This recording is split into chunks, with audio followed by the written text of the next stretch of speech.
Matthew, is your hair longer? It is. I am pandemic growing it out for, I'm I not like sure why, but I'm doing it. it. Thank you. Thank you.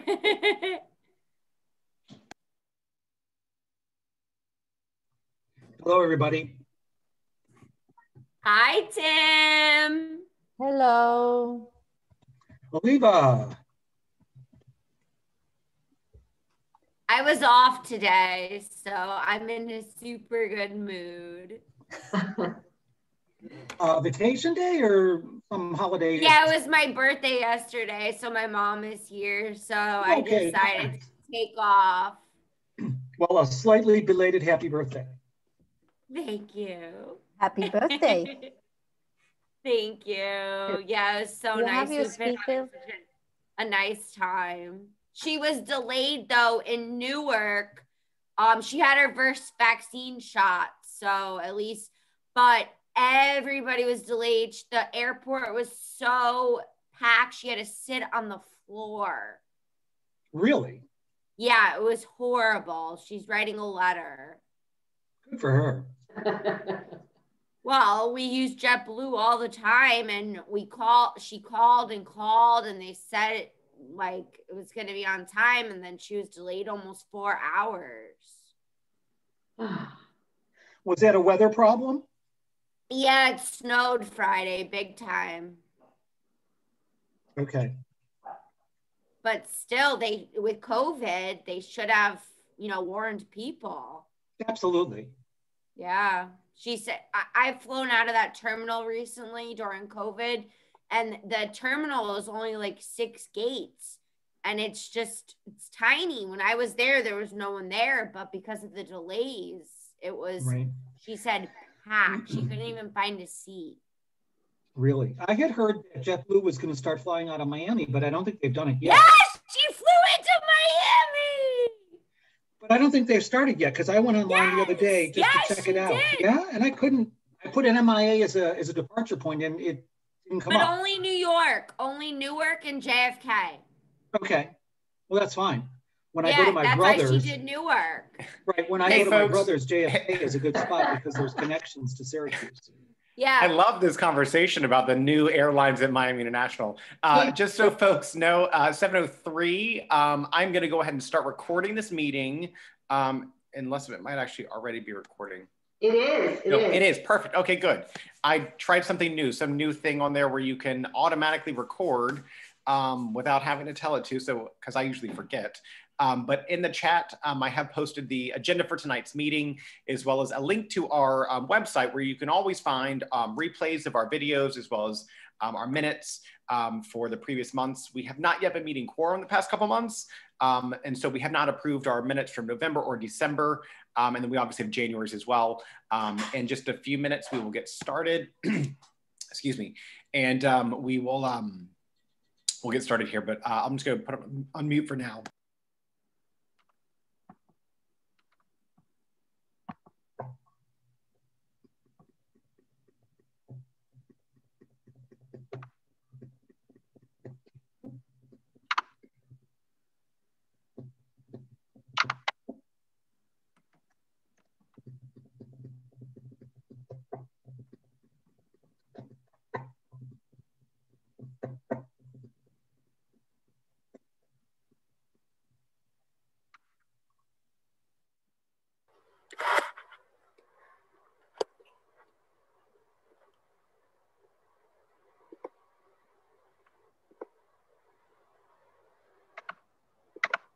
Hey, Phil, I see that you said you can't find your link for the meeting. Could someone email it to you? Is that for Robert McCleary? Is that who that's for?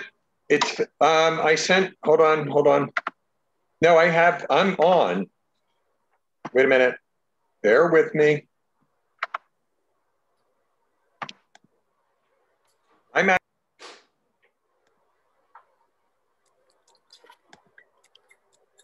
I think you're on twice because I used your entry thing to go on, Philip. Oh, well, then we will just make sure that Amanda just marks it so that Robert, that you're here as well. Okay, thank you.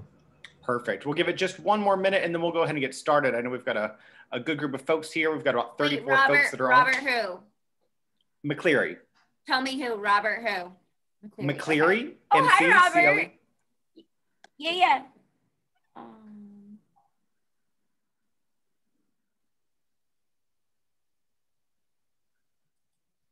Sorry about that, guys.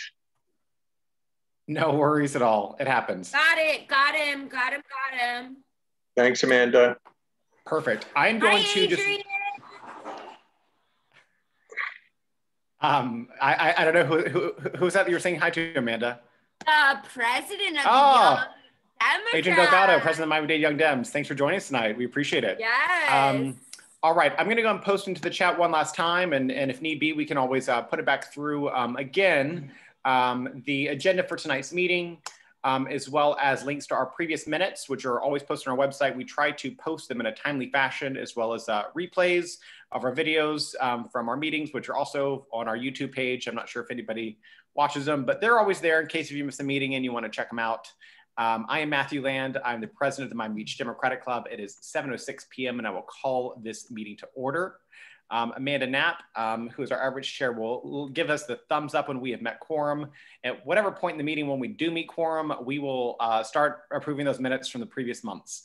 As I mentioned before, we haven't been able to quite meet quorum in the past couple of months, so we still have minutes to approve from November and December of 2020, and then January of 2021 from last month.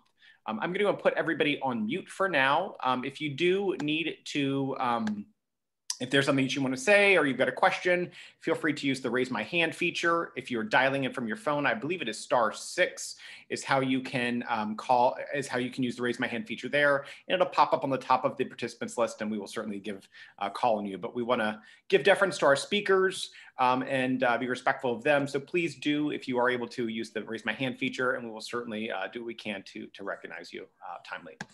So with that, I don't believe yet we've made quorum. Amanda, that's probably a no. Not yet. Okay, we're probably getting close though, I'd imagine. So we will skip over the approval of the minutes. But again, they're always on our website and starting to include that information in our draft agenda. We'll go and start off with the executive board reports. With the president's report myself. So I want to very briefly talk to you guys a little bit about the DEC, the Miami-Dade Democratic Executive Committee. Finally held our first meeting of the year of 2021. Most of you know Christopher Richmond, who is one of our club members, was the former executive director, and after the election has moved on to bigger and better things. And so the executive director position is still vacant at the Miami-Dade DEC. If you guys do know folks that are interested in that position, please shoot us an email at miamibeachdems@gmail.com and we can happily point you to the right area for yourself or for whomever might be interested in applying for that. But it is expected that the DEC chair, Steve Simonitis, will be putting forward a candidate in the next couple of months to be considered at the steering committee and then presented before the DEC in general.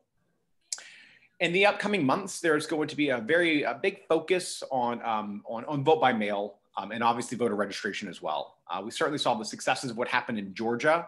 And we even saw the successes while we were not in Miami-Dade County necessarily as successful with the president or even with some of the other seats, Donna Shalala and others. What we do know is that our vote by mail program worked significantly.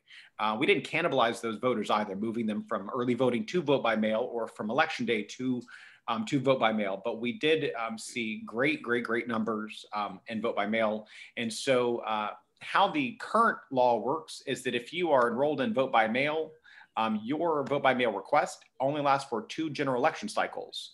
So when that law was put into place, we know that some people will be falling off of the vote by mail request upcoming for 2022. So there's going to be a renewed and concentrated effort to make sure that we are talking to those people whose vote by mail ballot request is falling off, and we want to make sure they get signed back up, as well as talking to their friends and family to get them to sign up as well. This past Saturday, the DEC held their first phone bank to do wellness checks and vaccination checks for folks to make sure that they knew where to access COVID resources and how to get signed up for the COVID vaccine, as well as putting a focus on vote by mail requests for those that are expiring and others to make sure they got signed up. I expect that there's going to be more of those coming up in the near future, and we will certainly make sure that you are aware of those through our social media and our emails. And even further, I can expect that we would be doing some socially distanced canvassing, possibly postcards. I'm not sure if that's I don't know if that's in the works yet. I know a lot of folks do like those postcards. If you recall, in the general election, our club itself did just a little bit over 15,000 postcards to sign people up for vote by mail, as well as to make sure that they knew about the Democratic slate of candidates throughout Miami-Dade County. Very, very, very proud of that effort, and we'll keep you posted if that does continue. Something else I just want to flag for you guys is the DEC has expanded the number of committees that they are having. And so they're certainly looking for representation from each of those clubs and caucuses to be present in those committees. So as those opportunities come up, we will make sure we're putting them out to you as well.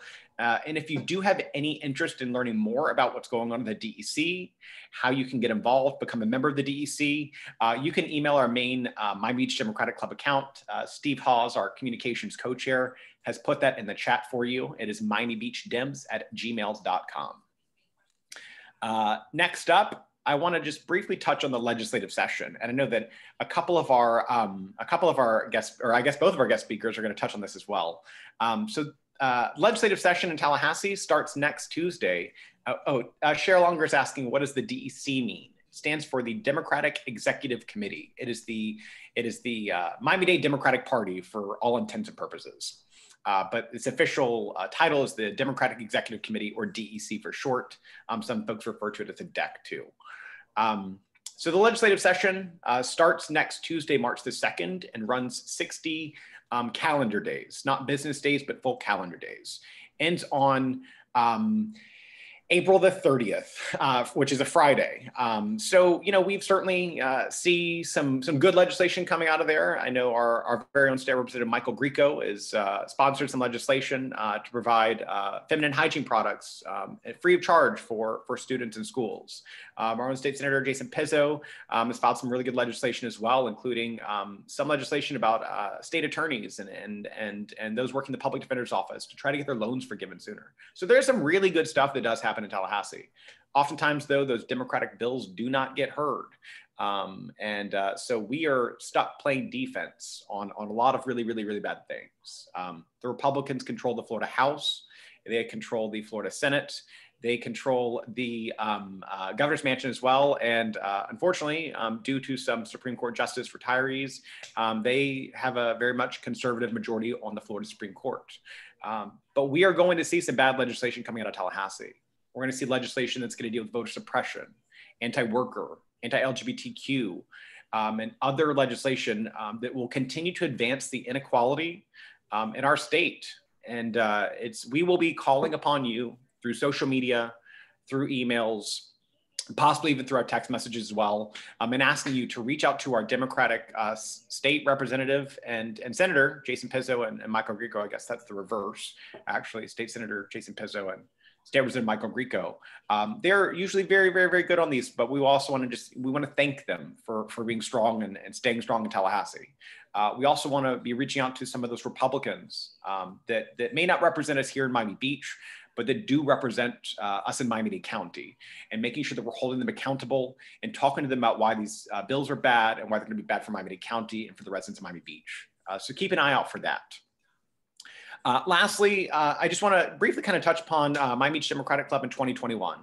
I know that our programming committee met earlier, I think in January, maybe it was in February, I can't remember when.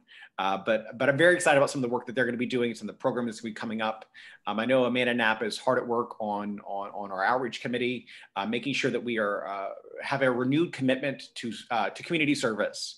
And I think that right now, during the pandemic times that we are in, and not being able to get together like we used to in person and things like that, I think that renewed focus and commitment to our community service is fantastic. I also know that in 2021, in November, we have municipal elections for the city of Miami Beach.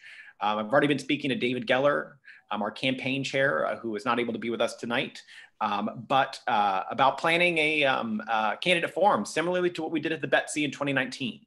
I don't expect that a candidate forum this year will happen in person, but that's okay, because we do know that there's going to be a lot of great candidates that are going to be on the ballot in November for City of Miami Beach commission seats, as well as for the mayor's up for re-election as well. So, look for that coming up. And that is what I have for a President's Report for you all this evening. Does anybody have any questions?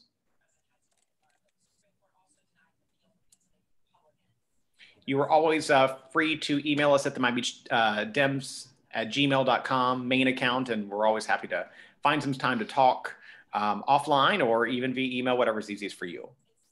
So with that, oh, did I see a hand? Susan? Hi. Go for it.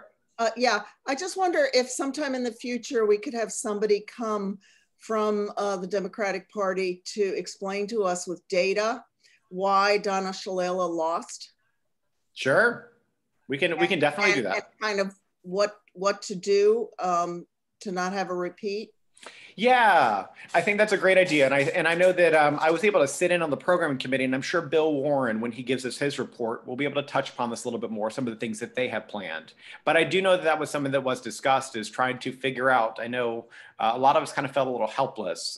This message of socialism, Democrats are socialists, was one that we probably did not do a good enough job combating. And we certainly need to make sure that we are more prepared in 2022 than we were in 2020. Because in 2022, we will not only have our state senator and our state representative on the ballot, we will also have several county commission seats that will be on the ballot, one of which is for Miami Beach, as well as our congressperson and the entire Florida cabinet, from governor, ag commissioner, attorney general, CFO, and everything else. So it's going to be a really, really busy midterm for us here in Miami Beach. And so we certainly are going to do what we can to make sure that we're prepared as possible. And I love that idea, Susan. Thank you. Okay. Next up, we will have Patrick, or I guess the Secretary's report really quickly. Patrick's our interim secretary right now. I don't think I flagged this for him, so I will just announce, but we do have 143 dues paying members as of about 5:30 this afternoon, which is about pretty standard for us, but we do have 113 expired members. We are working to do proactive outreach to them to try to get them to re-sign back up and become members of the Miami Beach Democratic Club. Membership dues are $25 a year. They can be paid online. With that, I'll turn it over to Patrick for a Treasury Report. Hello, everyone. I am currently taking notes for the meeting too, but I will put the Treasury Report so you can see the specific what our bank balance is. We have just in the group chat. So we have just under $6,000, which is pretty steady. We've had some, our recurring expenses are for our tech service, storage service, and Zoom, so that we can hold these meetings virtually now. And the income that we've had is just under $500 from dues renewals and the period drive, which we'll be passing along, and you'll hear more information about shortly. That's it. Thank you, Patrick. Any questions on the Treasury Report? All right. Oh, Marcia? Marcia, I think you're on mute. Is there a place that we could go online to find out if we've lapsed? Yeah. No. Okay. So there isn't necessarily, but if you ever questioning if your membership has lapsed, again, you could send an email to our main club account. We can certainly check for you and let you know. Or if anybody. What is that again? Miami Beach. Mm-hmm. Miami Beach Dems @gmail.com. Oh, okay. Is Miami Beach spelled out or MB?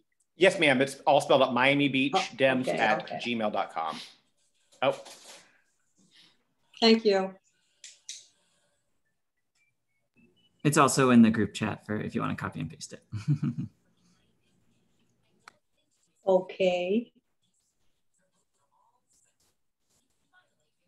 Right. Marcia, you are caught up. If you would like me to tell you your exact, give me 1 second. I think it's summer, maybe. Yeah. 1 sec. I can tell you, Marcia. You are good until August 20th. Okay. No, sorry, 24th. 24th, August 24th. I was wondering about my husband. His last name is Giulino, Tony. Let me look. Giulino. He's not on here, so it must have expired. Well, he did. He was a member. Oh, so he expired. Okay. Yes. Thank you. You're welcome. I miss seeing you in person. I know. Hello to everybody. All right, we will move on to our committee reports. Our campaign committee, David Geller was not feeling well this evening, and so he was going to introduce our guest speakers. I will take care of that for him, but I do want to let you know that he is hard at work getting guest speakers for upcoming meetings, as well as beginning the planning stages for our candidate forum, which will likely be held sometime in shortly after qualifying for the November City of Miami Beach Municipal Elections. Excuse me. If you have any interest in joining the campaign committee, I don't have David's email address off the top of my head. I believe it is Miami Beach DC campaign chair at gmail.com, I think is what it is. But perhaps one of the other officers could round that up and stick it in the chat. Thank you, Steve. I appreciate it. So if you do have any interest in joining the campaign committee, feel free to send David an email. If you have ideas on other guest speakers or anything like that, David is primarily in charge of getting guest speakers for our club, but you can also feel free to email that to him or to our main club account, and we certainly do what we can to accommodate that as well. Next up, we will have our communications committee update from Steve Hawes. Good evening, everyone. Most of the people on this call have probably heard something like this before. There hasn't been a lot of change since the last communications committee report, but for those who are here for the first time, I'll just give a quick overview. Our main communications as of late, email, we have a list of about 4,000 people. It's pretty robust. We get about a 16% open rate on those emails. We have a texting service that goes out to about 100 folks. So those are targeted to our members when we have some important things to say, like, hey, there's a meeting tonight. Then on social media, we're on Facebook, Instagram, and Twitter. We're approaching 1,000 followers on Instagram. I expect to pass that pretty soon. That's pretty exciting. And we do have 1,000 followers on Facebook. So we reach a lot of people on social. Our Twitter, our tweets and our tweet followers, we had like a 7% increase in tweet followers over the last month. So I'm happy about that.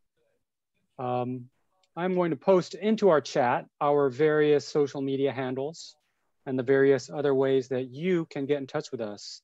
And we would love to interact with you. So if you want to copy these and join us on the web or leave us a comment on social media, we would love it. And that's it. Okay, thank you, Steve. Any questions of our communications committee chair? We do always like to see those likes, shares, and follows on all of our social media platforms, and do appreciate the work that our communications committee does to get out the information timely and to you on the multiple platforms. So wherever you're viewing it from, whether it's your email or if you are on social media, you can find it there. And, Amanda has let, I'm sorry? Real quick, I'm going to put David Geller's campaign chair email in the chat. There it is. Perfect. Thank you, Steve. Amanda did let me know that we did make quorum, so we are going to take up our minutes approval. The November, December, and January minutes have all been previously sent out to you. We sent them out in our email, I believe, last Thursday, as well as in a reminder email this morning. The November, December ones have been sent out previously for the previous months. They're also all found online. We will go ahead and if there are no requests for any corrections or amendments to any of those minutes, we will just take it all up in one motion so we don't lose our quorum. Any of that? Aliva, is there a motion? Are you making the motion to approve November 2020, December 2020, January 2021? Perfect. Motion was made by Aliva Fernandez. Is there a second to that motion? Seconded by Tim Johnson. Any discussion, any questions, comments? All right, all those in favor of approving the minutes from November 2020, December 2020, and January 2021, say aye. All those opposed, same sign. And any abstentions? Perfect, those minutes have now been approved. Appreciate it, guys, thank you so much. We will go back to our committee reports. Our fundraising committee is still vacant. As well as our voter registration committee. So if anybody does have any interest in joining those or even spearheading them, please do reach out to us. Neighborhood building and organizing, Aaron Boslin, go for it, take it away.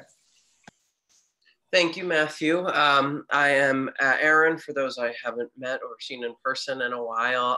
There are two immediate steps that we can start taking when it comes to the idea of the neighborhood and building organizing program. What we're ultimately looking to build is, you think about, and especially a lot of people here, we've been active in campaigns, we've volunteered, we've made calls, we've shown up at doors. And so often the kinds of things that when you're actually out there and there's a month before the election and you start thinking about all the inroads you wished existed and all the buildings you wish you had access to, and why don't we have someone here and why don't we have someone there? We have a year and a half to do all those things now and get ahead of those sorts of problems, because what's too often happened is that Republicans tend to be really good at planning those things far in advance. And even though, especially in Miami Beach, right, we are right on the issues, we have majority support, we certainly have the people power. It's about coordinating and organizing that so that each of our contributions that we're going to be making when it comes to those last few months are not are maximally effective and don't get lost in the shuffle of things we wish we did a year in advance. So the two immediate steps that we're going to start taking to mapping those out. One is that we need to identify point people who can divide into North and Mid and South Beach, which is Matthew's vision. And I think it's a fantastic vision that we have someone who really knows North Beach, someone who really knows South Beach, someone who really knows Mid Beach, who can be responsible for the operations we're going to have in each of those places.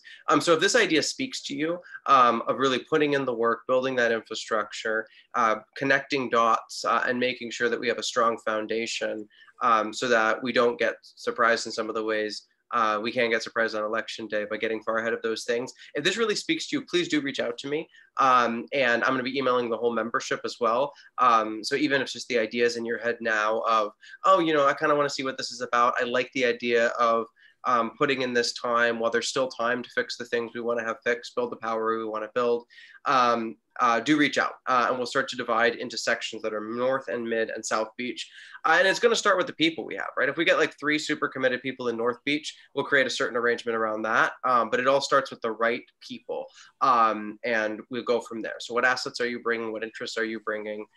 If you want to bring it, we're going to work with it. That's the first step. And the second thing we're going to do once we have people in place is that we need to start asset mapping in as much granular detail as we can. So Matthew has given me some good lists of buildings, of neighborhood associations, and this is like the definition of unsexy work, but it's gonna be so unbelievably powerful if we get it right, even if we get it half right, that if we can map out every building association and make sure the Miami Beach Democratic Club makes an inroad to every single building association, every homeowners association, all of those things, and not just show up when we want something a month before the election, the difference that could make is absolutely enormous. So we need to start doing that. At the same time, we need to put the people in. And it's a human process, right? So it's not like, oh, we're unable to do asset mapping until we have people that designated as South Beach. We're going to see who shows up, see who wants to get involved, and we're going to work on this together. So those are the two immediate steps. And once those are in place, we can start to think of creative ways to make those inroads, because realistically, we can't just show up to a building association or to a meeting now in the way we might be able to in an alternate universe. But again, the solutions and the ideas are going to flow from the people who are part of it, not the other way around. So we have the general vision. Matthew's laid out a good vision. This is in the entire county, I think, among the most dedicated groups of activists and people who really are willing to step up and do things. So if the idea of doing some of that in admittedly very non-sexy ways, but ways that are going to have a multiplier effect down the road that can really set us up for success. Think about if that's something you want to be part of, and we'll start to build our team and we'll put the people in place, we'll start to asset map, and then we'll figure out how we can make those inroads in the context of the COVID world we're living in. Thank you, Aaron. I know Etta Valero Figuera has a question. Aaron, when you send that email, you need to define what Mid Beach or North Beach or South Beach is specifically. I'm a member of the Mid Beach Neighborhood Association, but we have a very specific definition of what our association covers. So I think you need to define that in your email. I really appreciate that. I mean, and even what you just said, like these are the sorts of things that we should hammer out over the next few months. And just imagine if we can have those sorts of questions settled and really just have internal clarity and know exactly what people mean by different terms, the way they're understood, and go in peace and speak with clarity and reflect the values and systems that are in place. Things like what you just said are as important as anything else in this process. So point very well taken. And I'll be sure, I'll probably reach out before I send the email and take your ideas into account. And all these sorts of things, by the way, that sort of feedback is going to directly inform the process so that we're doing things in a way that irons out all those wrinkles in advance. Did you have a question, Marcia? Yes, how do we reach Aaron? Is it okay if I put my personal email, Matthew, or does it need to be the? Yeah, your personal email is fine. I think your club account email is a very weird and long one. It's like Miami Beach, DC, NG. It's like, I don't remember what it is. Scrolls you get in a medieval court. It just keeps going and going and going. My email is aaron.boslin@gmail.com. I'm also going to put my cell in there just so you have that too. And so please, if like you're excited, like so Michael Marcia, if you definitely want to do this, like please just reach out right away. You know, I think if we can get 3 or 4 people who want to take action, that is more than enough.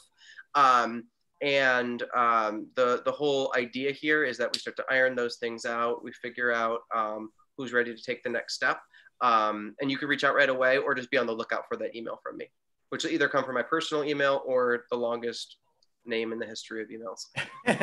Yes. And you know, I mean, I just want to highlight something as well. You know, I know that you know, one of our members had recently reached out to us and said, you know, how do we recreate the Stacey Abrams model? And, you know, the Stacey Abrams playbook is out there, and all of these things that the Neighborhood Organizing Committee is working on are very much aligned with and a part of that kind of Stacey Abrams model of doing that groundwork that's necessary to be talking to our Democrats, talking to our voters, finding out where they live, doing that kind of asset mapping and finding out, you know, where's the concentration of the Democrats in the various buildings in our neighborhoods. You know, Miami Beach is very different than other areas. You know, you can't just knock doors in Miami Beach. Many of our doors are behind, you know, gates and things like that. And they're behind, and they're inside of condos. So they're very, very difficult to get into. So we certainly want to make sure we're doing what we can to reach out to those Democrats that live inside of there. Jeff Donnelly, you had a question. Yeah, I was just looking at the participants list. There really are a number of people on that list who are members, I know, of either homeowners association or on their building boards or whatever. And I'd just suggest to you that you just ask everybody who is either a member of their homeowners association or their building board or whatever to raise their hand. I think you'd be surprised how many people that fits. Mm-hmm. No, and Jeff, and that what you just said, like, I think it's a great idea. And tying it to what Matthew said about the Abrams report, my favorite line in the whole Abrams report is she talks about being open to learnings. And I'm 100% of the belief that if we just look at the 30 people in the Zoom room, we know more than enough about how the beach works from the 30 people on the Zoom to do this all. It's about figuring out how to connect the dots and so on. So these sorts of, like, this sort of feedback is super helpful. And I think we have everything we possibly need. You know what, Cheryl asked how you find it. You can Google search it. I'll include a PDF of it in the email I send out. It's only 15 pages long. It's like really, it's probably shorter than my email address actually. You know, it's about taking, you know, the human resources we have, the knowledge we have, the access, the drive, all of that, and ironing out all these things long before we're even in election month. Is that online or do we get it from you? You can get it online, but I will include it in the email. Aaron, we can also probably post it on our website. We can probably do that as well. Cheryl, I will actually email it to you directly, like right after I finish speaking. So you just like have it right away. And then I'll send it to everyone when I send my email out, which will be soon. Okay, moving on, we will go to our outreach chair, Amanda Knapp. Take it away, Amanda. Thanks. So the updates, there's Adrian. I just texted him. So I think a lot of you know that I am a previous board member of the Young Democrats. I was also on the leadership team. And we have Adrian here, who is the president of the Miami-Dade Young Democrats, and he also, Adrian, please help me out. You're the club for the DEC. Help me out. The club. Yeah. Well, first of all, hi everyone. Thank you so much. I was in communication with Amanda, and she was grateful to have let me know that you guys are having this meeting. Matthew, I don't believe we've met in person in the past, but it's a pleasure to meet you at least digitally. So as Amanda was saying, I am the newly elected president of the Young Dems. My term started in late November, so I'm kind of a newcomer to all of this, but I have basically set out to kind of restructure and in a sense rebrand the Young Dems. So you probably have noticed our social media is much stronger, and we're doing a lot more community service events. And I wanted to come by to say thank you because you guys were in collaboration with us for our fundraising drive for Period Miami. I see both Melba and Marisol are here. I want to thank them personally because I know that they made very generous donations to the drive. So we successfully completed it. I'm happy to report with all of our combined cash, including Coral Gables Dems, we raised just over $1,000. And we have a special agreement with Sam's Club. So we're going to be able to purchase a lot of female hygienic products wholesale. So it's a very successful drive, and I couldn't be happier, and I'm completely humbled by that. I'm also the Interclub co-chair for the DEC, along with former Homestead Councilman Norman Hodge. And so I'm kind of here in dual capacity.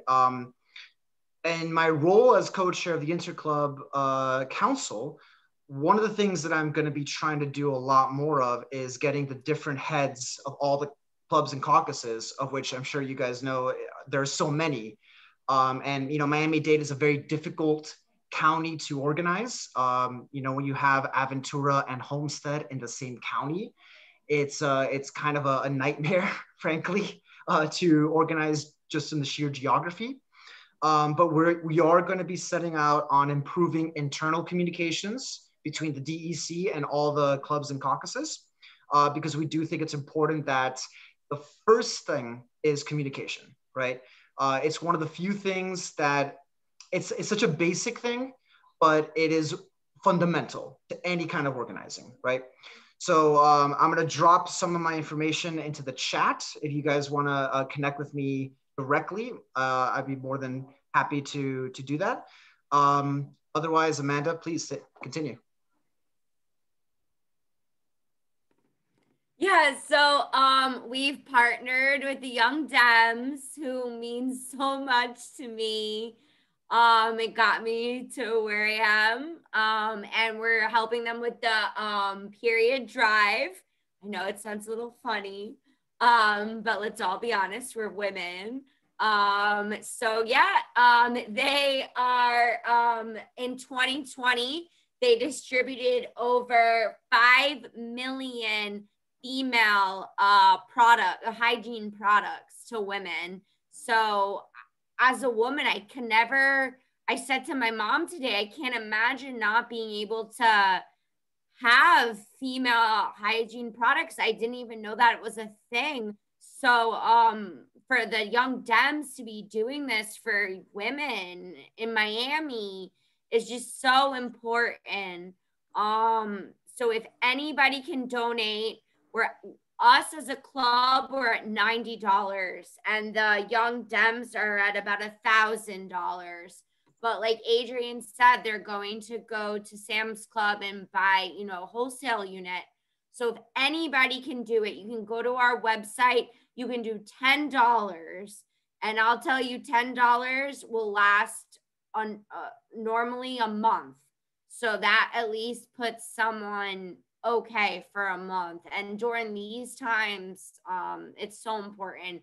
So we're just so happy to start this collaboration with the Young Democrats, who Matthew was also on. That's how me and Matthew met. So it's great. And then we have our upcoming park cleanup We don't have the details, but it will be the last Sunday of the month, which I believe is March 28th. So TBA, everything to be announced. But I hope you guys can please donate to the women hygiene. I know it sounds, at least it did for me, silly, but it's really important to women, and this can really, really help women. And so please donate. And then our park cleanup. So thank you so much. Thank you, Amanda, and thank you, Adrian. I appreciate it. Like Amanda said, we as a club are still raising funds for the next, I think, 2-3 days. So please, if you are able to make a contribution, I know that the Miami-Dade Young Democrats certainly appreciates it, as well as the entire women's community that is helping out in Miami-Dade County. Next up, voter registration chair is vacant, but data chair Matt Moran was not able to be here this evening. He lives part-time in between Texas and here in Florida, and has just recently escaped all of the cold in Texas, but he did send me a slight report. Give me just 1 second, I'm trying to find it. Here it is. He is hard at work reviewing the data, both from what we did in 2020, as well as really doing some deep dive analysis into the Miami Beach precinct data. And he's looking forward to strategizing how to use this information and the data to effectively get our message out about the work that the Miami Beach Democratic Club is doing, as well as to work to get Democratic candidates elected in the upcoming cycle and increase our membership. He's also focusing on holding the first data committee within the next month. If you do have any interest in joining the data committee, if data is something that you were interested in, or even finding out a way to analyze that data and help tell a story, certainly we would appreciate you joining the data committee. I believe it is, Steve, hopefully you can look that up and pop that one into the email or into the chat for us. I believe it's Miami Beach DC Data Chair @gmail.com. Now for, I think, a moment that many of you all have been waiting for, we're going to turn to our guest speakers. Our City of Miami Beach Commissioner, Mickey Steinberg. Commissioner Steinberg was elected in 2013 and was successfully reelected in 2017. Right now, she currently chairs the Neighborhood and Quality of Life Committee, also serves in our county's Tourist Development Committee, and sits in our Transportation Planning Organization and is the city's representative of the Miami-Dade League of Cities. I know Commissioner Steinberg has done a lot of fantastic work, both with constituent services as well as legislation that she's worked on over the past I guess, 7 years, and while she's been in office. And so with that, without further ado, I'm going to turn it over to Commissioner Steinberg. We're going to give you the floor for the next 10 minutes. And we will certainly let folks ask questions if they have them of you as well. So Commissioner Steinberg, take it away. Well, thank you so much for having me. It's very nice to see all of you. I hope to see you again at some point in the future in person. And I apologize ahead of time. I've been having some technical difficulties, so hopefully my line stays connected. And, you know, I want to thank Matthew for everything he's done with this club and reaching out to me. And also David, I know couldn't be here this evening, for reaching out and inviting me to speak tonight. It's an absolute pleasure to be here. It's definitely one of the highlights of what I've done today. And also Melba, I know, is speaking after me. And coincidentally, Melba, you and I both were asked to speak on the same night last year. So it's a Monday, Melba and Mickey again. And I do a Mondays with Mickey quarterly, if you don't know. I've been doing them since I was elected. Actually, the last one we had was at the beginning of February. And Mayor Daniela Levin-Cava joined us, along with Irela Begay, the new Chief Bay Officer, and our own Betsy Wheaton, our Environmental and Sustainability Director. And that was a great Mondays with Mickey. And I heard, Melba, you do a Mondays with Melba. So look at that. All right. So, you know, I really appreciate everybody comments earlier. It's actually very refreshing to hear a lot of what was said earlier. And Matt did touch on a few things that I'll bring up a little later on, but just some information to let everybody know.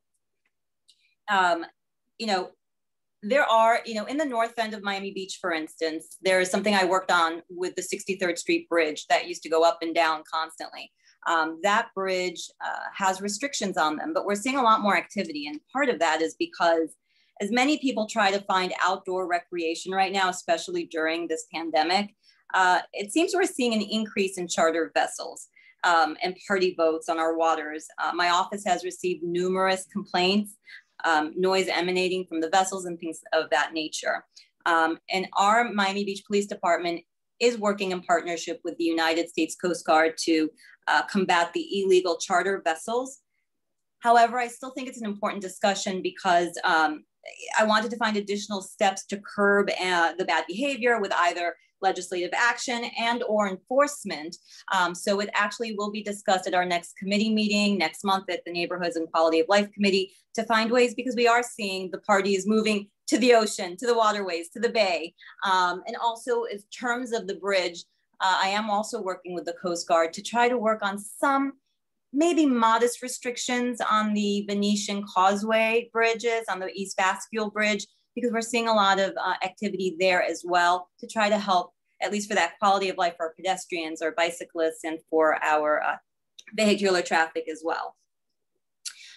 You know, this pandemic has definitely been a challenging time for many. Today is a grim milestone we all hit as a nation with the number of deaths due to COVID. And, you know, it's just, we have to, I know we have fatigue, but we have to remember to stay vigilant, to wear our masks, to social distance. You know, you all know what you should be doing for yourselves. And I just, you know, implore everybody to continue taking this seriously. But there is hope on the horizon. And I feel very confident that we're going to get to that other side. As a matter of fact, you know, Miami Beach is now approved as a pod to distribute vaccinations.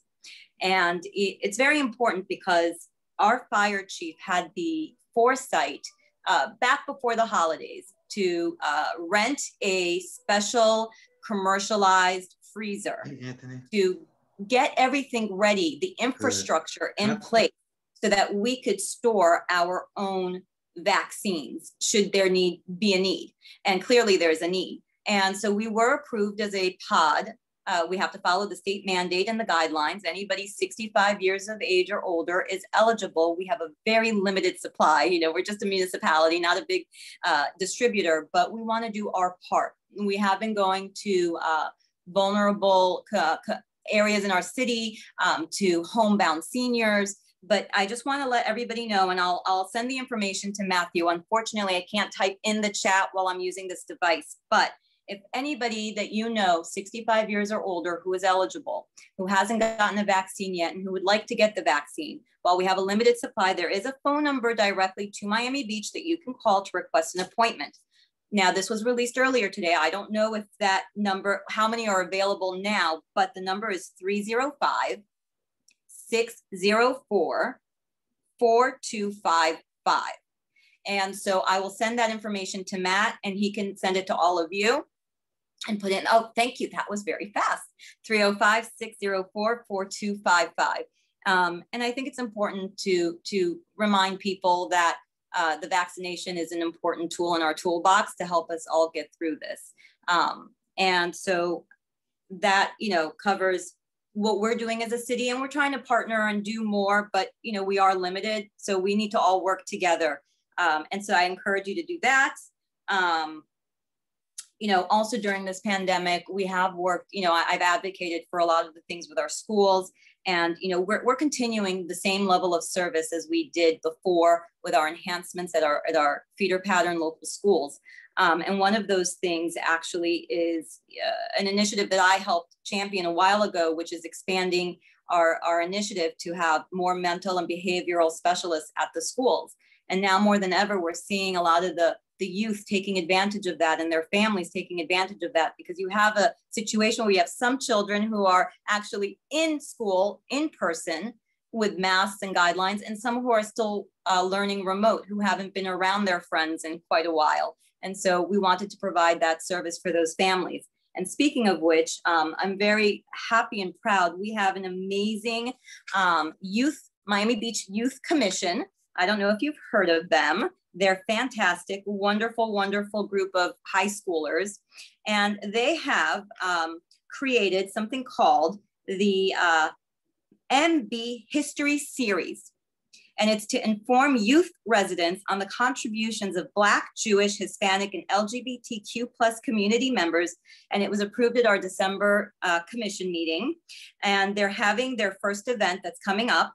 And the Youth Commission MB History Series provides for 5 30-minute live stream segments focusing on the role of Black, Jewish, Hispanic, and LGBTQ+ Miami Beach community members who contributed to making Miami Beach a global tourist destination and model of tolerance despite years of what some have described as intolerance. So the program, MB History, will form the basis of a new curriculum on Miami Beach history, and it will be offered free of charge to all the schools in our city. And so that's an initiative that they took upon themselves to highlight something that I think has been missing for a long time. And so to have them work to infuse that into the curriculum, I think is just commendable. And this is an initiative they came up with on their own, and they're very excited. And so I will send the Zoom info. It's a webinar. Of course, it's not in person, and they'll have a guest host, and the Youth Commission hosts will be on. And I think it should be an exciting thing for the youth in our community. Matt did touch on the preemption and a lot of the state bills. And I told him last week that I was going to be adding a resolution to our next commission meeting to try to urge them to, well, let me back up a second. You know, I'm sure many of you are aware that preemption is essentially higher government taking away power from the local governments or from the lower level governments. And so every time they do that, they take away our ability to properly legislate. And lower forms of government, like the local government, for example, is the closest to the people. We know our communities best. And so when they continuously do that, it really ties our hands. Some examples of legislation that has passed in plastic bags. We can't legislate plastic bags, and they're all over the place. Yeah, whether, you know, they're ecologically, they're not a great, obviously we know all the reasons why plastic bags or single-use plastics need to be banned, but we don't have the power to do that. Anything to do with guns or gun control or anything to do with that topic, we're not allowed to legislate. We're not allowed to even speak about in some cases because of the state preemption laws. Next week's session begins. And so nothing new. There are going to be a lot of bills that are going to be heard, most likely passed, that have a lot of preemption in them. It's interesting because, you know, at our commission meetings, you can call in, you can Zoom in, you can show up when you are in person. Well, the halls of the Capitol are empty. You really need to make the effort. And it is very hard because you don't have the same access. And that's a problem in and of itself. But some of the bills, just to give you an example, and I know Melba will also be touching upon this, so I'll just quickly touch upon some of the things that are coming up. House Bill 219, for instance, regarding vacation rentals, it's just taking away local municipality power from legislating any of that. We are grandfathered in Miami Beach. There's a state bill that grandfathered us in 2011, I believe, but they want to do away with all the grandfathering. So any ordinance that deals with this up and down the entire state would be in jeopardy. And what's interesting about that is that we're not a one-size-fits-all state. We're not even a one-size-fits-all city to some degree. So, you know, it's very difficult. And then you also have, what's worse, frankly, is commercialization of our homes. You have Senate Bill 266 and House Bill 403 that aims at taking away your basic zoning laws that are there to protect you, which means the house next door could have an auto parts shop in it, could have a strip club, if that's your fancy. I mean, it could be literally anything, and we would have no power to help regulate or control that for your quality of life in that neighborhood. My favorite, though, something that Matthew and I worked on a couple years ago, local hire and local preference ordinances that I really worked hard on, along with wage ordinances for our community and for our workers. Well, there's a bill out there, House Bill 53 and Senate Bill 1076, which I actually take personally offensively because it would eradicate all the work that I've done and any other municipal elected has done that had worked to fight for basic wages and for local hire preferences. Essentially, and that's also in the resolution I have, but essentially any public works project that even has a quarter of funding from the state would take away our right to regulate, and not just regulate, but train. We couldn't even train the employees. So a lot of fun stuff. But if that wasn't enough. Commissioner, you want to take some questions? Oh, okay. I was just going to wrap it up. You want me to wrap it up? Oh, perfect. Yes, wrap it up. And I know that David McKinney's got a question for you. He's been gunning ass for a while, but yes, go ahead and wrap it up.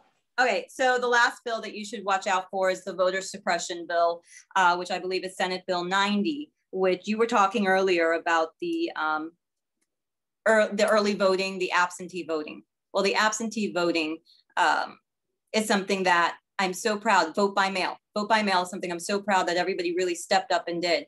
And that would really erase a lot of the hard work and create voter suppression, because every year you would have to re-register people to vote. And it's absolutely incredible to me. And David McKinney, I can answer your question. You emailed me, and I really appreciate you emailing me ahead of time. David McKinney, I want to let you know, he asked a question. Well, I'll let him ask it. I have an answer. I'll let him ask it. Well, it has to do with the South Shore Community Center here in Flamingo Park. The city, after 3 attempts, has settled on they're tearing down the community center, which houses a Spanish language daycare center. So the city's going to displace that group. Now, when they first announced it, the city manager had proffered that they would restore another building and place the daycare center in that. Recently, I heard from Maria that that was off the table. The other thing that is quite concerning to me is that the community response was for the first one, which was the dog park, oh, you can't put it there. Second one was in my neighborhood right here, and I was among them that said, don't put it in Flamingo Park. So they took the Little Havana building, which quite frankly, the city had there transformed, and it's also a architecturally significant building for this constituency, and said, hey, you're losing your building.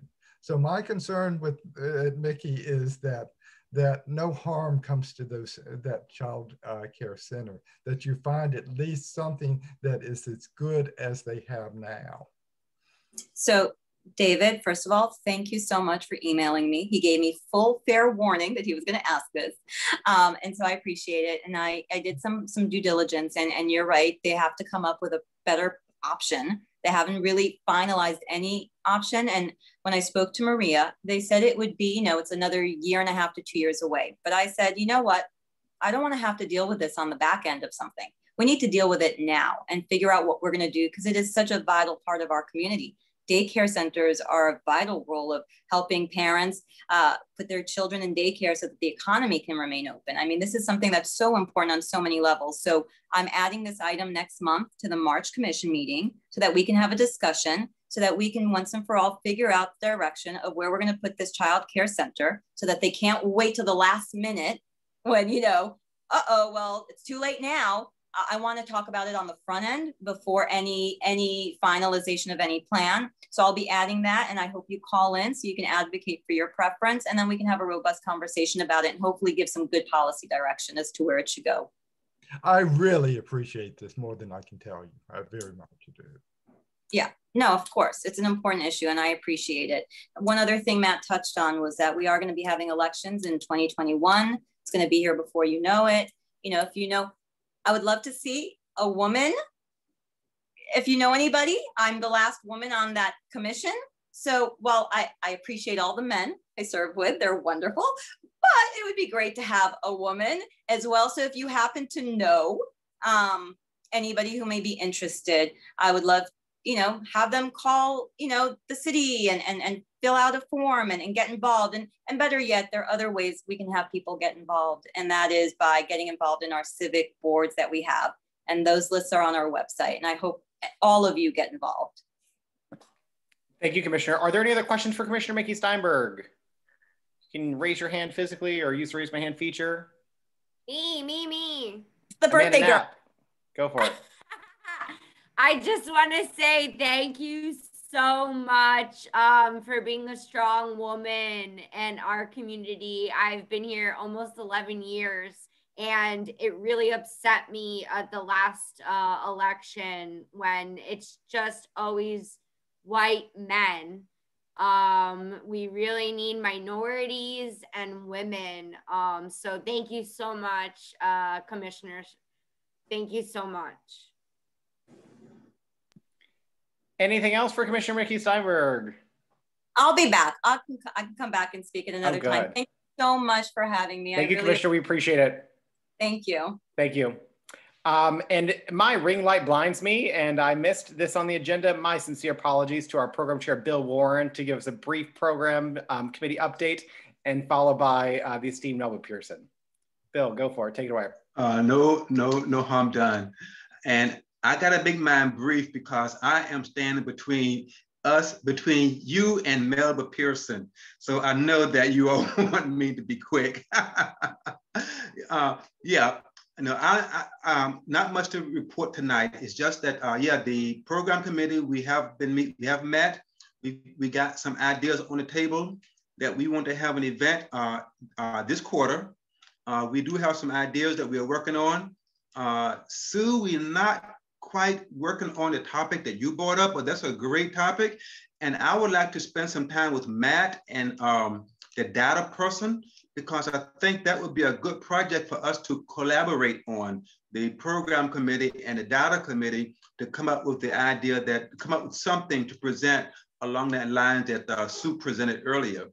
But I want to thank Cheryl Unger and Angel Triana and Stephanie Rios, who's working with me on the program committee for an event, and we are going to have this event before the end of the first quarter. So we are going to have at least an event a quarter.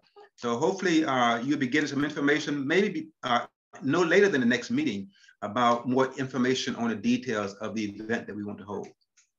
Thank you very much. That's it. Time for Ms. Pearson. Thank you so much, Bill. We appreciate that update. If you do want to get involved in the program committee, I know Bill and the committee have a lot of really great ideas. I got to listen in on some of them and very excited about the programming they're going to be putting on throughout 2021. I popped his email in the chat for you guys, so feel free to reach out to him directly. Even if you don't want to join the committee and you have an idea of things that you want to see, we as a club do, feel free to email him. I am not even going to give an introduction to Melba Pearson because I don't know that this woman needs one. She is one of our own. She is a Miami Beach Democratic Club member. She has worked for the state attorney's office forever, ran for state attorney in 2020, garnered more than 155,000 votes.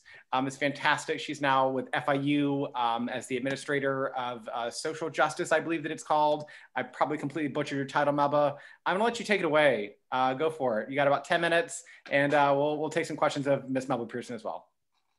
Awesome. Thank you so much, Matthew. And I appreciate the invitation from you and David. And thank you for being a good friend and being so supportive over the years. It's something I deeply appreciate. And hello, everyone. I see some new friends. I see some old friends, not in age, just in time. But anyway, it's really great to be with all of you this evening.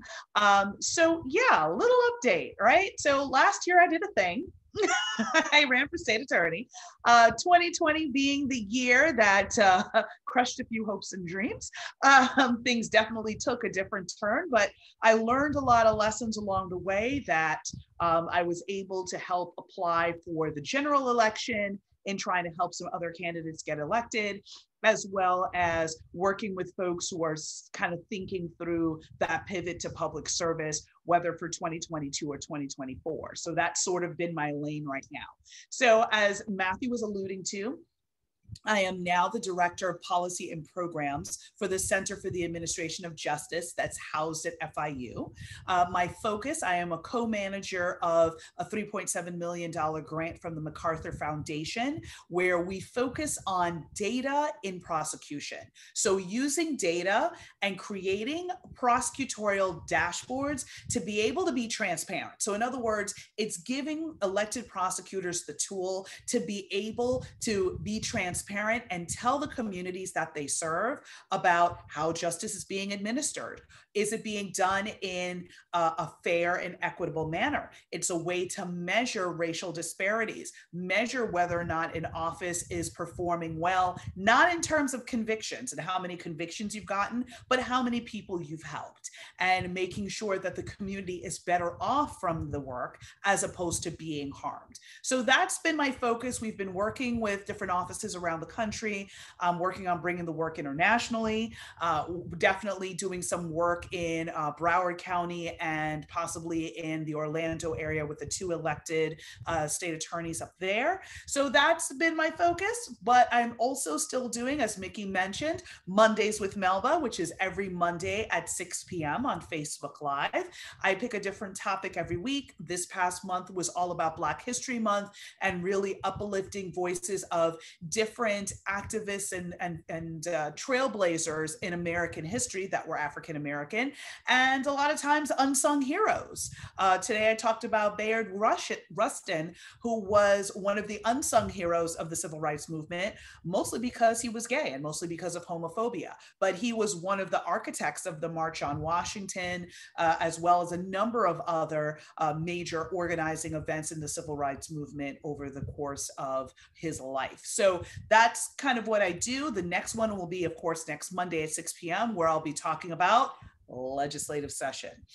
So the 2 bills that I'm really focusing on, because of course, yeah, there's my day job, right, which is FIU, but you know, most of my life has always been around activism and advocating for issues and raising awareness around various issues. So I continue to write op-eds. I have my blog, which is the Resident Legal Diva. I'll drop the link to that in the chat so y'all can check out and sign up for updates.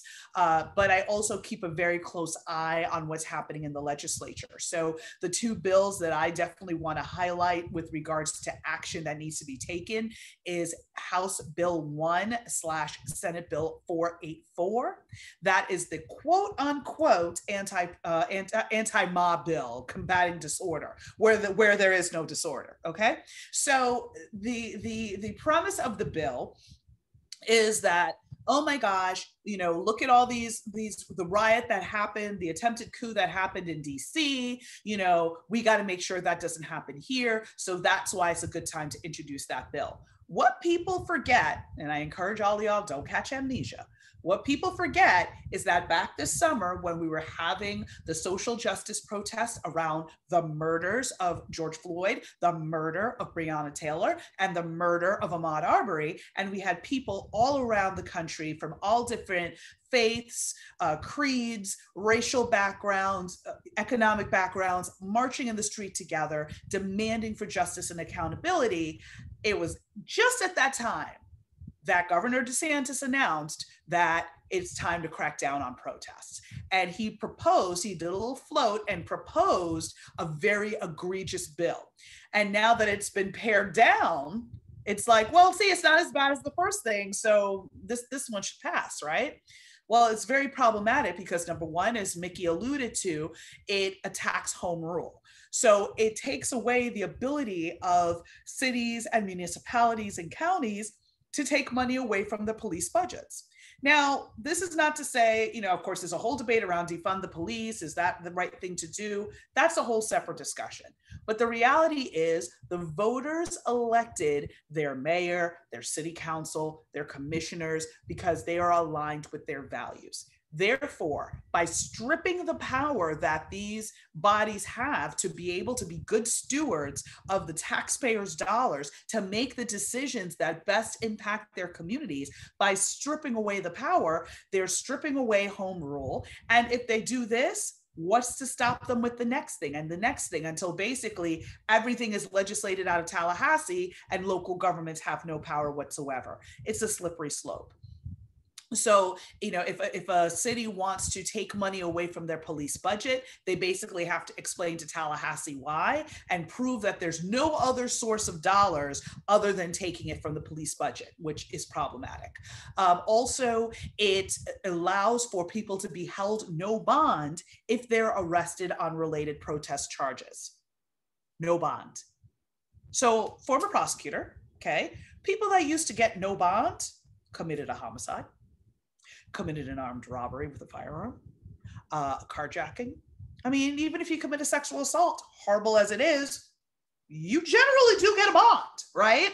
You know, it may be a high one, but you get a bond. You don't get held no bond.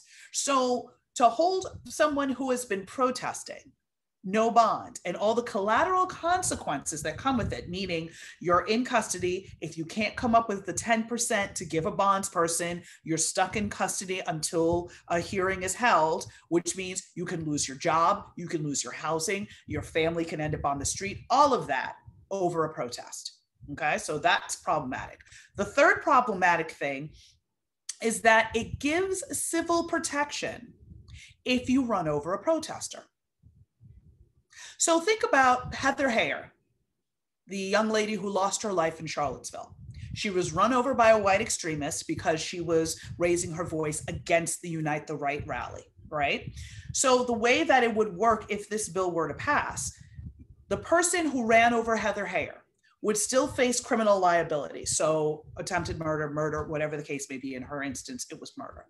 But in civil court, if Heather Heyer's family were to sue the person that ran her over to say, you know, emotional distress, or if there's, you know, hospital bills outstanding or funeral expenses, you know, they're like, I'm suing you for $100,000, right? The person who ran Heather Heyer over could say to the court, well, it was an unpermitted protest, so I was within my right to run her over. And that could, in theory, be a protection against liability. Now, I don't know how many judges will be like, yeah, okay, that's cool. And granted, but at the end of the day, it is still a legal defense in civil court. So that is disgustingly problematic.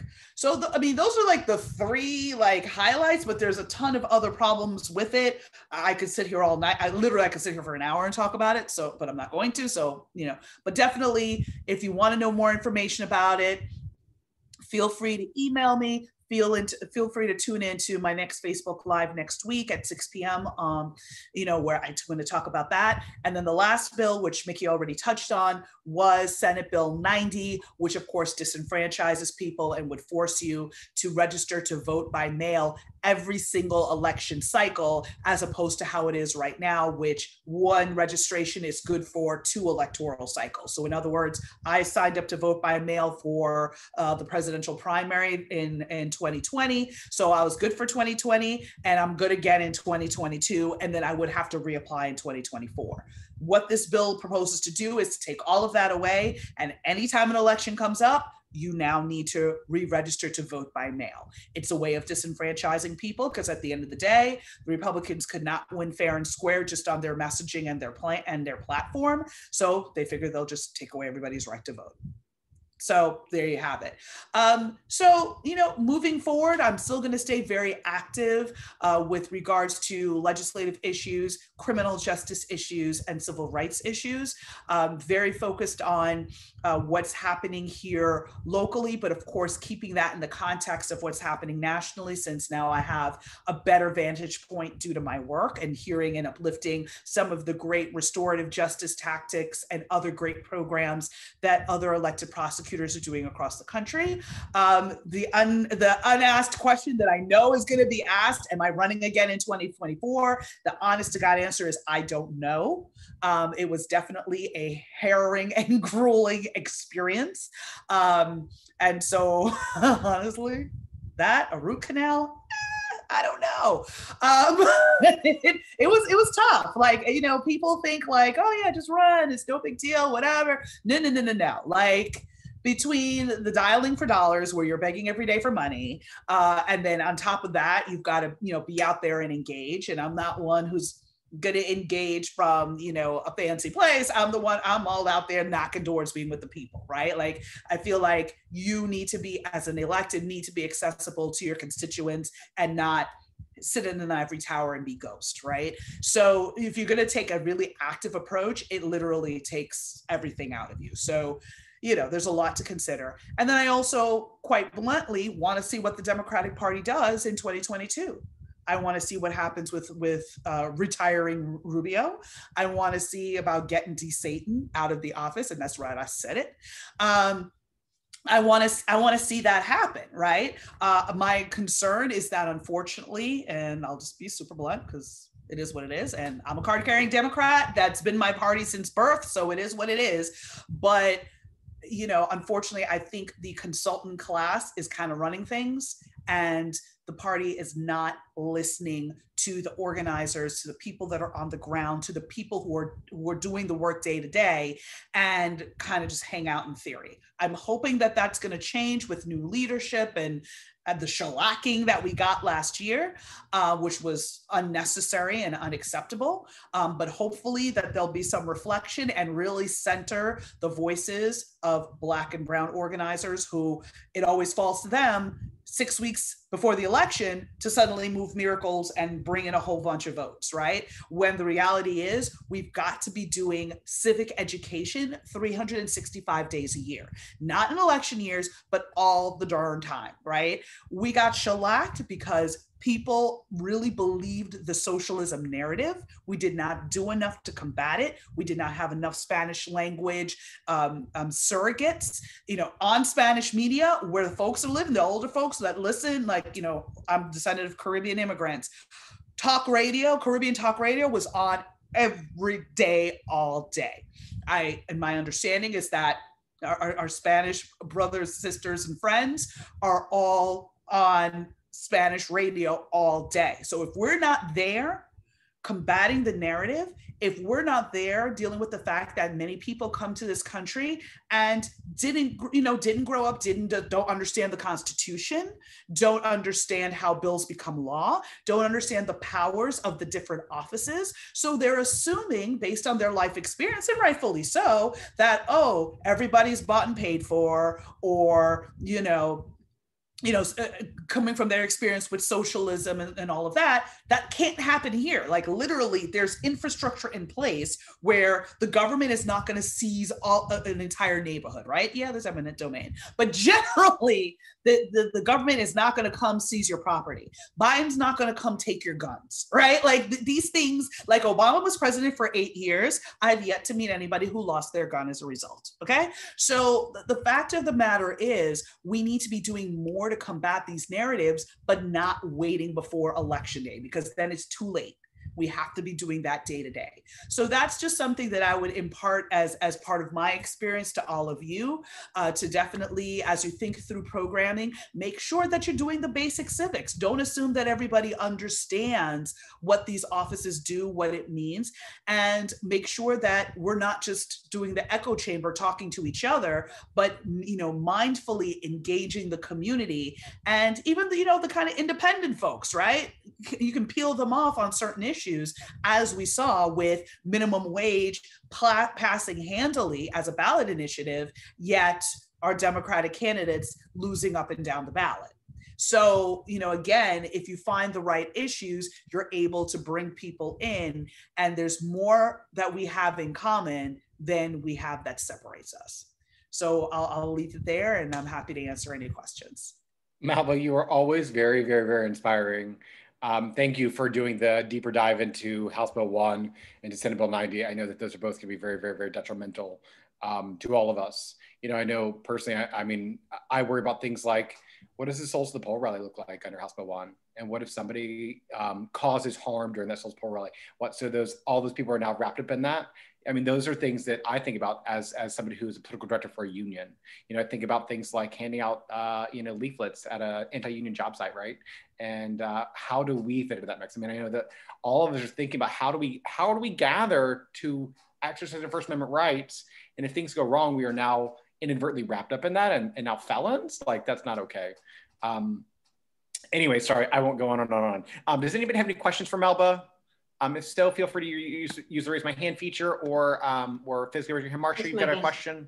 How do we reach her or access what was it, a blog or what was it, the communication? I'm sorry, I missed that. Yeah, you're fine. So I'm putting in the chat my website. Okay. Is www.melbapearsonesq.com. And so that's where I have my blog, and right. Yeah, so I write regularly. I'm going to be incorporating some videos and podcasts, kind of keeping it fresh. So always talking about current events, legal issues, some pop culture, but just very focused through the lens of advocacy and the experience as a Black woman in America. Any other questions for Ms. Melba? Yes, I do. Hi, I'm a Panther. I work in SIPA. So how exciting to find out that you're in SIPA. I was wondering, how can we help this cause with the protesting? So that's a great question, Amanda. So first off, it's blowing up the phones of Representative Mike Grieco, blowing up the phone of Senator Jason Pizzo, and moving out from there to try to call other representatives, even though theoretically it's not our district, at least, kind of staying on the phones that way. Because what happens is that every office has either an intern or an aide or whatever who is tracking how many people are calling on a specific bill and what are they saying. Are they saying vote yes or are they saying vote no? That is not a guarantee that they're going to vote in one way or the other, but at least they know that, listen, if I vote yes on this bill, I'm going to have hell to pay when I get back to my community, right? So Okay. Something in the back of his head. And when is the vote? So committee weeks are finishing this week, and full legislative session starts March 2nd. It's going to probably start teeing up for the remainder of the committees in that first week, and will probably go to a full vote probably in April sometime. But start calling now. Like, don't wait, start calling now, because they're all there. They're all in Tallahassee, they're there. So somebody's answering the phone. You can call, you can email, or write a letter, go old school, but what DeJoy did. Well, we've done postcards for like 2 years now, so we're old school. There you go. So yeah, do the postcards, but again, just keep getting in their ear.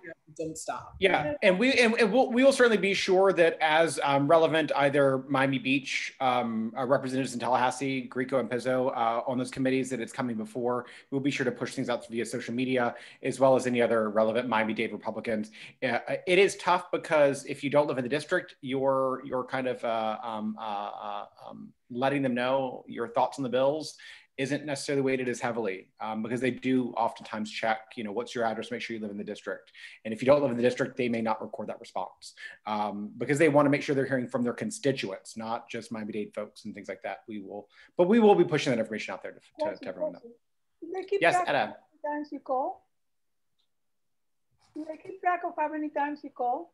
But sometimes I want to call more than once, so that my voice is really hurt. But I don't know if I.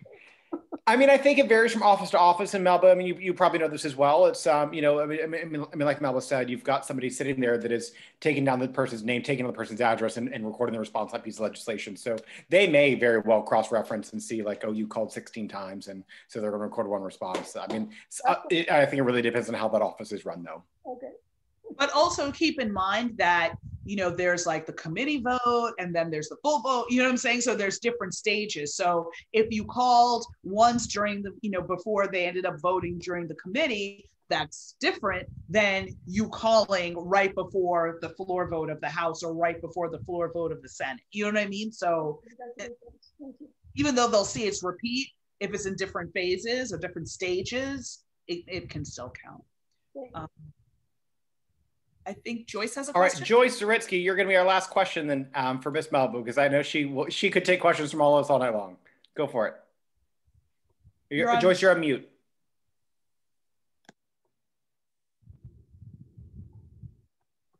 There. I wanted to ask you, Matt, to send out the information of who to call. Yes. For all of us. I make calls all the time to our friend Marco Rubio. I don't know if it makes any difference, but it gets me very angry, so I call him. And I always get a letter, but I would certainly call Pizzo and There are only And two, Representative Grieco. but I think it's important to call. So if you send out that information. Yeah, so I'm gonna, Steve will probably put this back in the chat. I know he put it in there earlier. On our website, we keep current elected officials' contact information for those that represent Miami Beach. So everyone there from our entire City Miami Beach Commission and city manager on there, as well as our state representatives, our representative of Congress, not just the Democrats, all of them. We keep them all in there, so you can reach out to them anytime you ever want to. But we will again certainly make sure that we are very deliberative about pushing out that information to you as it comes up. We need the bill numbers. Yes, we will. We will definitely do that for you, Joyce. Absolutely. Thank you. You're welcome. All right, Melba, it is always a pleasure to have you join us. Thank you so very much. Thank you for your time. We really appreciate it. Thank you all. And I have to give a quick shout out to my dear friend Marisol, who we were on the campaign trail together all last year. So that's, you know, friendship forged in fire, right? So anyway, you know, appreciate all of you, love all of y'all, and look forward to actually seeing you in person again soon. So take good care and have a great rest of the meeting. Thank you, Melba. We just have two more, hopefully very somewhat short items left on our agenda. Tim Johnson from our nominating committee is going to give us a nominating committee update, and then I'm going to give a very brief update on elections that are coming up in March. Go for it, Tim. Take it away. Well, hello, everybody, and thank you for joining our meeting tonight.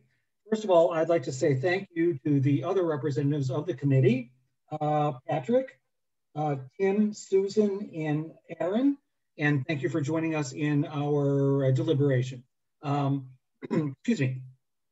So what has happened so far is the fact that we have a candidate for VP, Olivia Fernandez, a candidate for Secretary, Janet Silverman, a candidate for Parliamentarian, Jeff Slangler, if I'm pronouncing that right, or Stogler. Stogler, sorry about that. Board of Director number 1, Amanda Camp, and Board of Director number 3, Aaron Boslin. So that's what we have so far.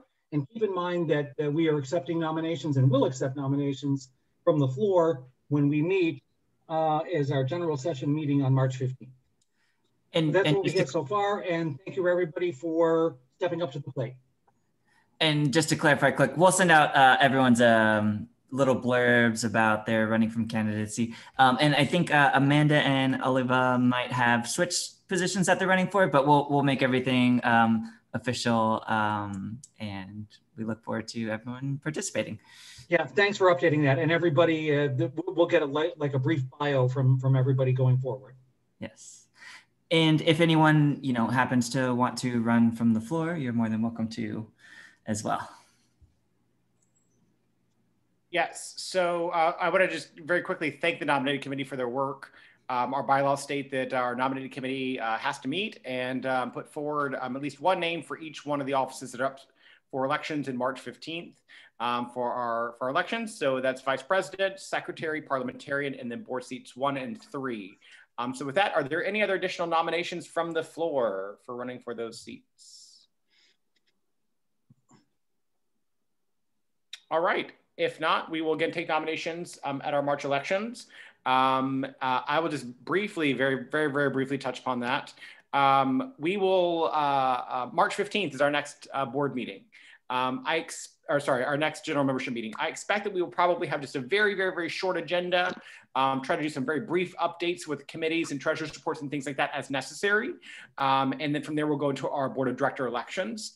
Again, that's vice president, secretary, parliamentarian, and board seats 1 and 3. Assuming that any one of those positions has somebody else that's running against them. As of right now, they're all running unopposed. But if somebody does run against them, we will be using the Election Buddy platform as we have used in the past. We've now used that twice. So I think most of our members are pretty familiar with it. You receive the email, you then place your vote, and then you send it back. You click on it and you send it back. And then from there, your vote's recorded, and then we can announce the vote if we need to. We will, of course, offer trainings for those who might want to go through and figure out how to use it again, or for those who've never used it before, or just want a quick refresher. But it is a very user-friendly platform. So those will be held on March the 15th. With that, that is all we have for the March Board of Directors elections. Are there any questions on that right now? Okay, seeing no questions, we will move into new business. Are there any items for new business this evening? I wasn't seeing any hands. All right. Very quickly, last, and we are done. Our period Miami product drive continues through the 25th. Contributions can be made on our website. They will go directly to the Miami-Dade Young Democrats who are going to Sam's Club, I believe, this week to purchase feminine hygiene products for Period Miami. If you've got any questions about it, we're always happy to answer them, but any support you're able to offer is welcome. Save the date for our beach cleanup, or beach or park or neighborhood cleanup happening on March the 31st. Time and exact locations to be announced, but we are intending to hold this in Mid or North Beach. We are trying to do a little bit more that's up there, but we'll certainly give you a big heads up and with all those details as well. And with that, is there a motion to adjourn? Motion adjourned from Tim Johnson, and that is seconded by Patrick Breshik. All those in favor of adjourning our meeting at 8:31 p.m. say aye. Aye. Thank you all so much. We really appreciate it. Have a wonderful evening, everyone. Thank you.